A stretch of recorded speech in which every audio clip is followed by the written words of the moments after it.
have that love for her be there forever, through anything, through cancer. And you would know about sleeping sitting up in a hospital room for 2 months, holding her hand, because the doctors could see in your eyes that the terms visiting hours don't apply to you.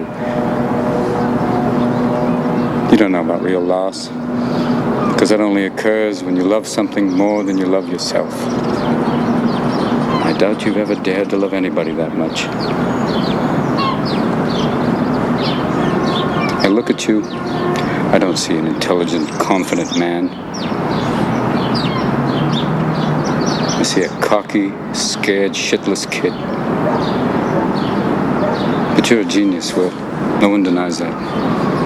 No one could possibly understand the depths of you. But you presume to know everything about me because you saw a painting of mine. You ripped my fucking life apart. You're an orphan, right?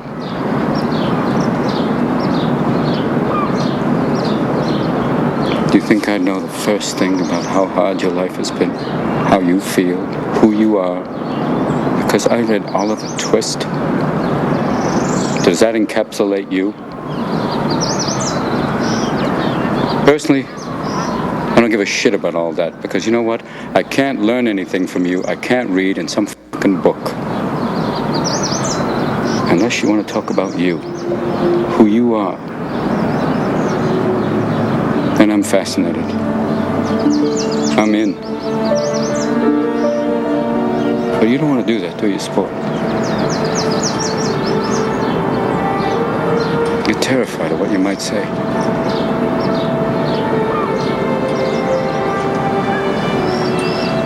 Your move, Chief.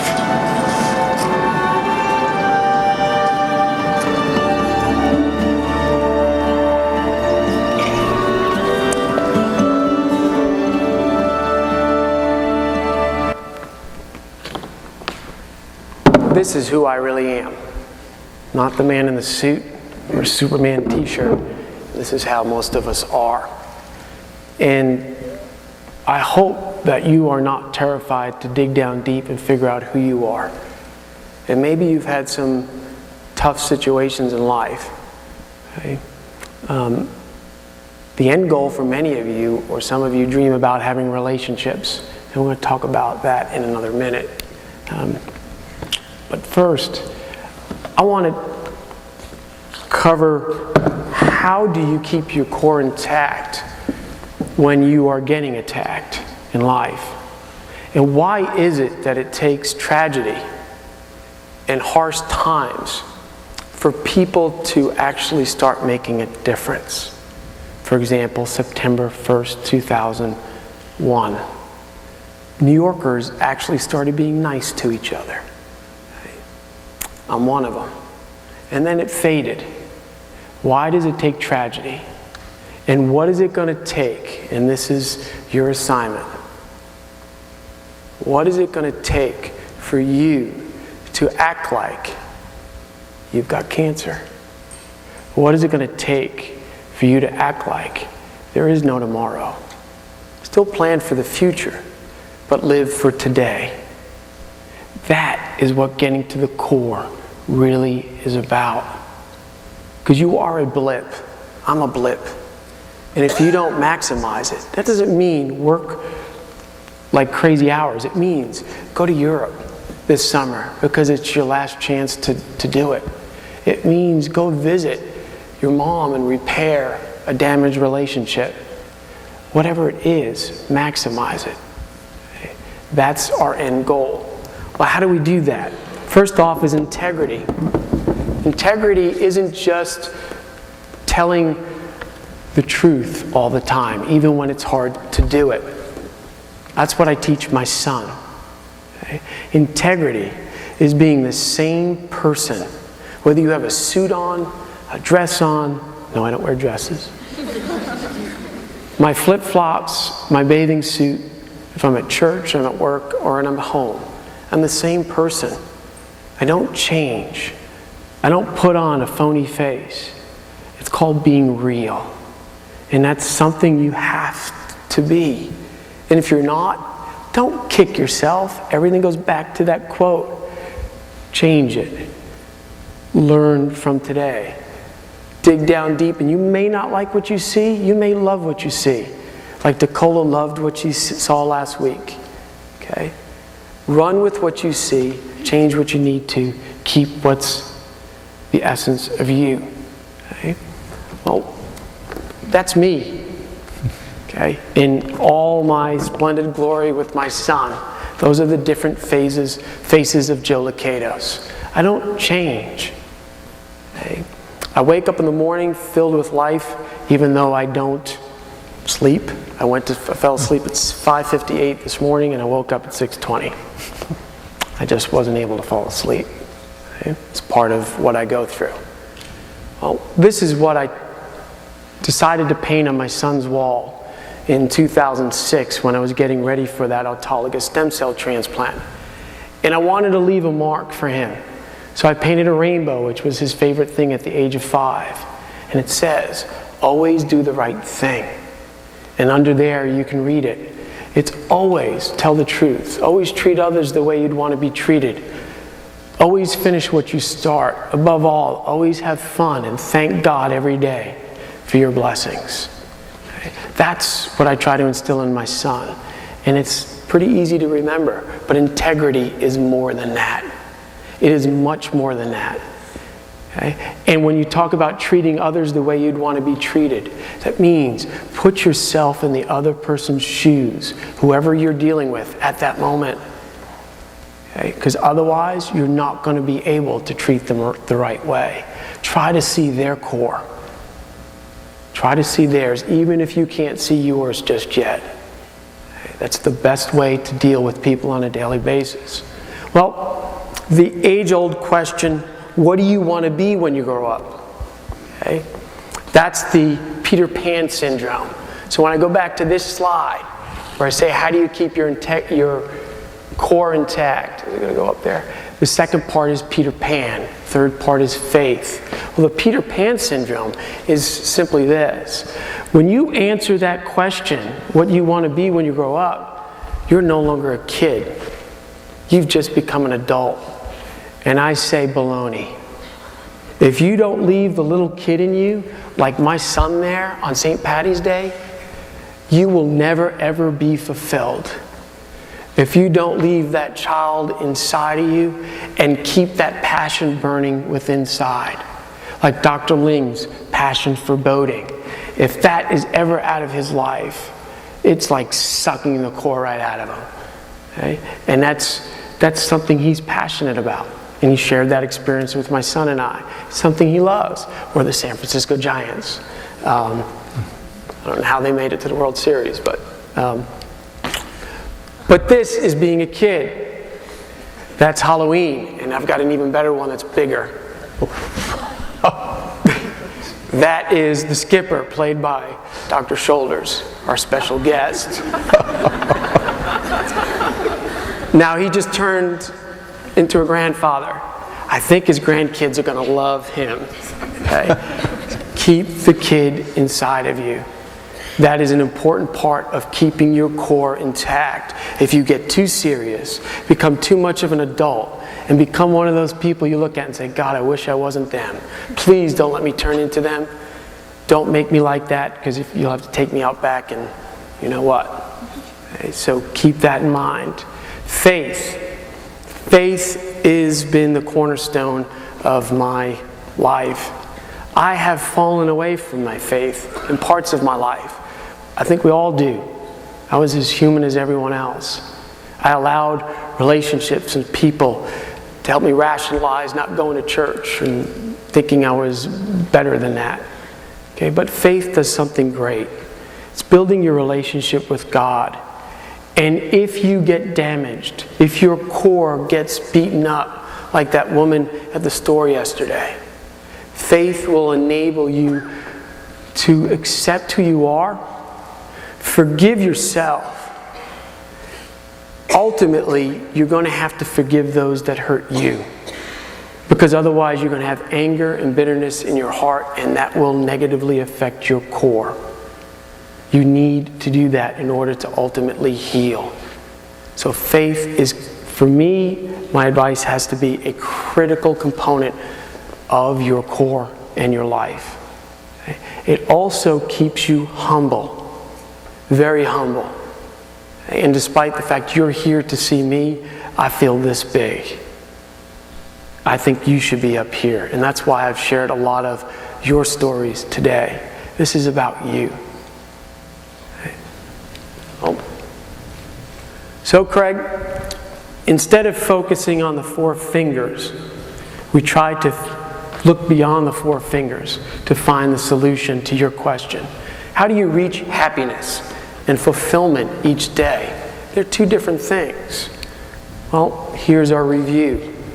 You have to, whether you like it or not, like what you see, you've got to dig down deep and deal with who you really are.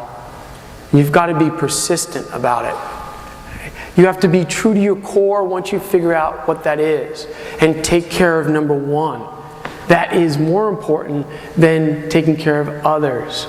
I made that mistake. I didn't know that was a rule. And as a result, I have a terminal illness. And one more time, there are no more options left. I have to do another transplant. Doctors say the risks are extremely high. Okay. I chose the other transplant because the risks were a little lower. The torture was higher. But this transplant, the risks are a lot higher. The goal was to stay alive for my son. There is no cure. But there is faith, and there is prayer, and there is our spirit. No one can take away that core. And don't get me wrong, when I first learned I had cancer, I went outside and I yelled to the heavens, just like you would. Okay? It went gunned for my core, and I raised up and brought it back with the help of God. Okay? Well, find what you are passionate about, and for some reason the numbers changed when we uploaded it. They're supposed to be in order, so I apologize. Find what you are passionate about, believe in yourself, and run with that passion like Randy did, who's now freezing his butt off in Vermont, originally from North Carolina, but he's going with what he's passionate about. And the woman he loves is up there too. He's in snow, doing snow angels, but he's happy getting that degree to be a chef. Put yourself in another's shoes, which goes deeper than treating others the way you'd want to be treated. You have to do that on a daily basis, whether it's at lunch, church, in the classroom, dealing with your professors, dealing with your parents. Think what it's like to be in their shoes. You will come out a lot stronger. Your relationships will be a lot stronger. Always thank God for your blessings. Stay humble. No one's better than anybody else. Even though my son hit a home run on last night, I gotta try to keep him humble. He's 9 years old. Now he thinks he's like Andre Pujols of the St. Louis Cardinals. And as I said before, in all of these, be persistent and steadfast. Okay? When you can do these, and you find somebody that follows these rules, the last one kicks in. The last one kicks in. If you find somebody that follows these rules and knows their core, or at least has themselves intact, hold on to them. Tie them to a chair and never ever let them go. Don't control them. That's not what I'm saying. Love like there's no tomorrow. Because once you have your core, loving is easy. Love like there is no tomorrow. Okay? Well, I'd like to end with an honor to the people in 911, to send a final message to you, and to honor our chancellor. I worked in the World Trade Center. And that scene that was in the beginning was from Windows in the World, where I had dinner. I worked on the 73rd floor. It's not there anymore, as you know. I lost a lot of friends that day, including my best friend. But this is the key. Out of the 3,000 plus people that died in the World Trade Center, how many of them were fulfilled? How many of them were? How many of them ran for the phone when the planes hit, wanting to call their loved one, say I'm sorry for a fight they had the day before, or a grudge that they had for months or weeks or years, but never got through? How many of them went to work every day not happy? Do you want to be like that? And why does it take tragedy for us to wake up? And again, what is it going to take to act like every day is Christmas? Because every day is. Why do we got to have Christmas? You build up to Christmas and then it's over. Every day is Christmas.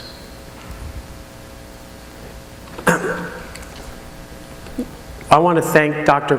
Carter for having this event and for bringing his personality and his passion for students to this university. Because UNCP, clearly, I hope I demonstrated today, is where teaching gets personal. And for me, it's where we've got your back. Your goal in life, as far as I'm concerned, in your own way and with your core intact, is to make your life extraordinary. It's your move. You can choose to be a flickering candle or a torch, but it's your move. Now I've got to fly back up to Dr. Shoulders and finish up my conversation, and I wish you the best. So let me get up there. Ooh, we tied. Look at that. Did you see this guy over here? He's tied to a chair. Oh, Whoa. But, dude, that was just like a oxymoron. That wasn't like for real. You took that too literally. Can you get out of that thing? Yeah. Who tied you to the chair? I don't know. I don't remember. Was it a woman? I think so. You should be scared. Can you get out? Yeah. Good job. Wow.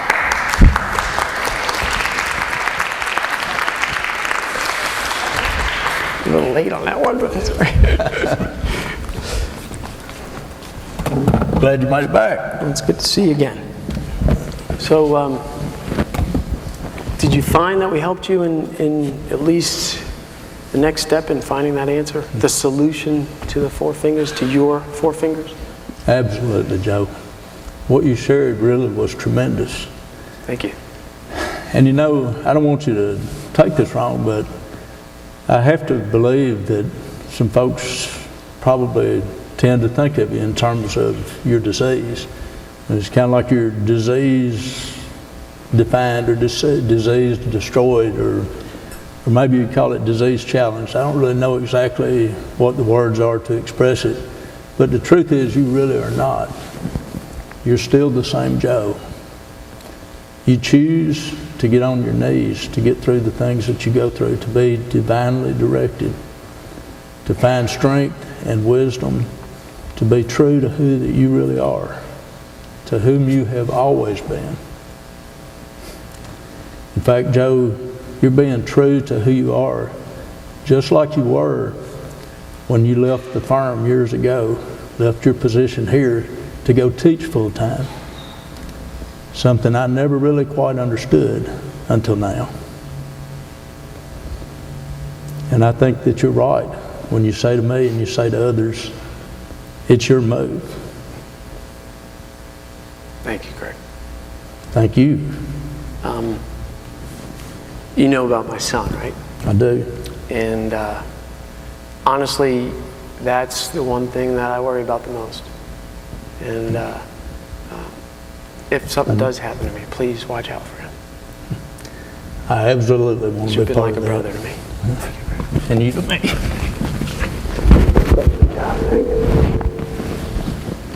And if I may, I'd like to read something to my son because he will get a copy of this, and it applies to you as well. It's taken from a movie. I've kind of adjusted it a little bit. Sometimes you will feel like an outcast, but you will persevere, and you will never be alone, because I will always be there, whether physically or in spirit. You will make my strength yours and become a lot stronger than I ever was. And you will make my strength your own, and you will see my life through your eyes. As the Son becomes the Father becomes the Son. And my son, Dylan, is my best pal and my soulmate. And no matter what, I'll always be with him and hopefully with you. Make your life extraordinary. Thank you.